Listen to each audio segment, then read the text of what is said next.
नमस्कार मंडळी, आज चला थंडगार लस्सी बनवू।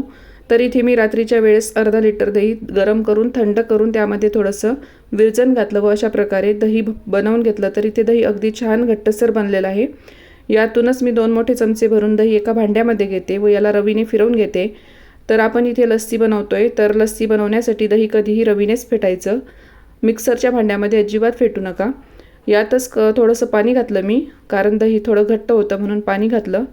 परत फेटून घ्यायचं आहे व यामध्ये आपल्याला 2 मोठे चमचे भरून साखर टाकायची आहे। तर साखर पेठी साखरच टाकली मी, कारण आपल्याला लगेच बनवून प्यायची होती लस्सी म्हणून।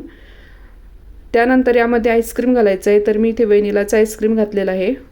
तुम्हाला जे आईस्क्रीम आवडत असेल तुम्ही ते कोणतंही घालू शकता। इथे आपण आईस्क्रीम लस्सी बनवतोय म्हणून मी आईस्क्रीम टाकलं। परत रवीने फेटून घ्यायचं आहे। तर सगळ्यात सोपी म्हणजे लस्सी आहे बनवायला, तर अगदी झटपट आणि लगेच बनवून तयार होते। त्यानंतर इथे मी आता लस्सी आपल्या ग्लासमध्ये टाकत आहे अशा प्रकारे। त्यानंतर यावरती परत आईस्क्रीम टाकत आहे 2 चमचे भरून। तर मी हे अमूलचंच आईस्क्रीम घेतलेलं आहे, अमूल व्हॅनिला।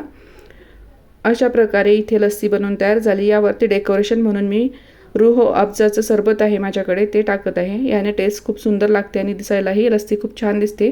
तर अशा प्रकारे थंड लस्सी बनवून तयार झाली। व्हिडिओ आवडल्यास लाईक शेअर सबस्क्राईब पटकन करा।